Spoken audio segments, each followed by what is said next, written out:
a time in my life where I woke up every morning feeling stuck. I was really overwhelmed by the fact that nothing exciting was really happening in my life. I wasn't necessarily growing, I wasn't changing. I didn't see myself becoming the person I envisioned myself to be. At that point, it just felt like all I was doing was existing and living each day for medical exams. My character, my mindset, my habits, everything was just stagnant, and I didn't see any significant improvement in those areas of my life. But deep down, I knew that there was so much more to me, and I really wanted to become a better person. So one morning I just woke up and I was just tired of the whole thing.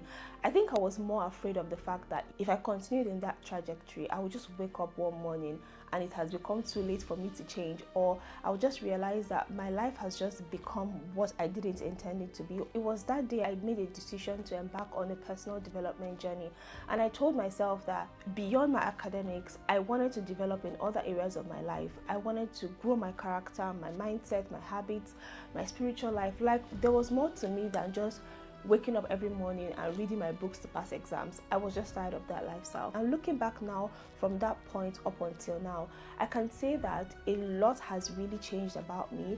And even though I'm still a work in progress, I can see that I have grown in so many ways as a result of that simple decision. I've become a better version of myself. I have become more confident, more disciplined.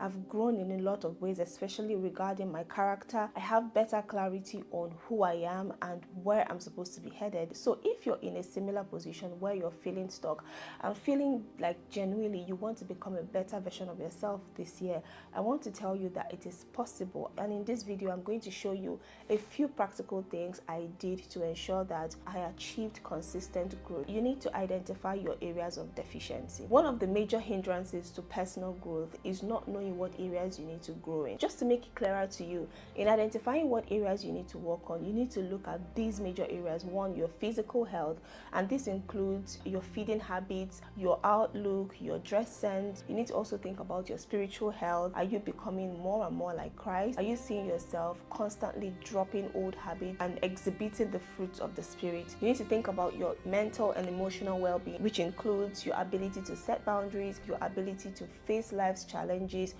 with a positive outlook on life. You also need to look at your relationships. How well are you building and nurturing healthy and meaningful relationships? How well and how deeply are you connected to the people you love? Think about areas of your career development. How are you developing your work ethics? How are you upscaling your skills to be more relevant? What are you doing to position yourself appropriately for career growth? Think about the area of your finances. What's your relationship with money? Do you have a budgeting habit? What's your saving and investment habits like? Also think about your community and social impact. Try to find out if there are deficiencies in the way you're contributing to your immediate environment or how you're impacting the people around you. If you're still following at this point, I want you to comment a number from this list indicating what area of your life you think you need improvement in. Also, like this video and subscribe if you're not yet subscribed. Let's move on. The first thing you need to do is to commit to intentional learning. You now need to intentionally feed your brain with information regarding those areas you want to improve in. If you don't feed your brain, you don't grow. Be open to learning new ways of doing things and how people who are succeeding in those areas are doing them. And it doesn't matter how you choose to do it or what tools you choose to use. What matters is that you're committed to intentionally learning something in the direction that you're going. So if you're someone who enjoys reading, then you need to get books targeted at those areas. If you're someone who prefers the audio visuals, then maybe podcasts and videos are your best bet. You can also be intentionally learning when you're scrolling on social media. Try to curate your page or follow people who are doing those things you want to improve on, so that even when it looks like you're mindlessly scrolling on social media, one way or the other, you're still internalizing those things and your mind is constantly getting exposed to the level of information you need to be able to achieve that particular thing. The second thing you need to do is to challenge yourself to do something different. You actively need to practice the things you're learning. This is not a time to have multiple screenshots and multiple saves of different posts and not working on the information that has been provided in those posts. This is not the year you want to be binge watching multiple YouTube videos and never acting on the tips or hacks that you've received. Don't just learn or read books or listen to podcasts for the sake of it. Actually practice it. One thing I've noticed from my journey journey is that sometimes you learn new things, but somehow you're just scared to practice it because you're afraid you're going to be judged, you're afraid that people are going to be like, oh, you're now different. But that's the whole point. We want to become better people. So what's the point of learning and wanting to become better if we're afraid of being seen as better? I remember how I struggled with pronouncing words correctly when I learned how to pronounce them correctly, because I don't want people to say that she's forming. And don't just read your Bible for the sake of it. Actually try to mirror your life according to what the Bible instructs. As a way to ensure that you're practicing it, you can also share your knowledge on what you're learning so far, instead of just gisting about random things that don't concern you and the person you're speaking to.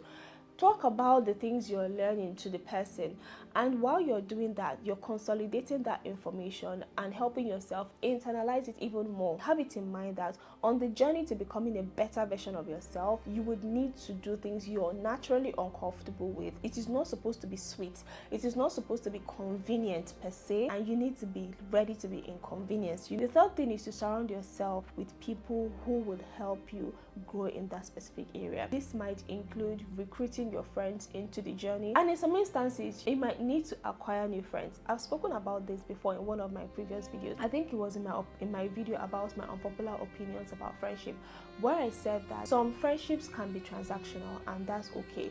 You guys are not besties per se, but you're in that relationship for the mutual benefit of the goal you want to achieve. So if you want to grow in a specific area, you might want to make friends with people who are also going in that same direction, so you can hold yourselves accountable. What this does is it inspires you, it challenges you, it serves as a constant reminder for that thing you want to achieve. And in certain instances, if you see other people achieving theirs, it makes you understand that this is an achievable goal and encourages you to keep pushing. Now, this must not be physical friends.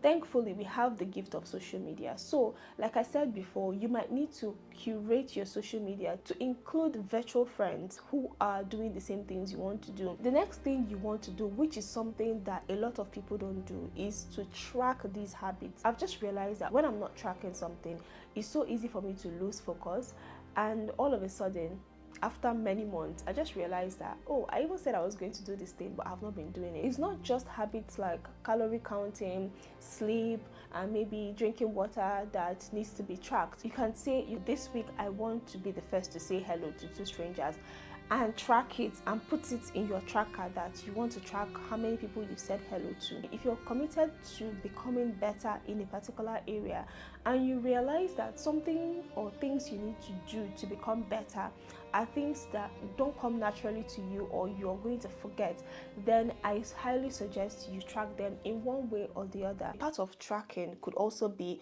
taking some time to be introspective and reflective about the things you're doing. It doesn't have to take the whole time. You don't have to journal if you don't want to. Personally, I like to write it out because it helps me to process my thoughts better. Just take some time to reflect on the things you did in that day.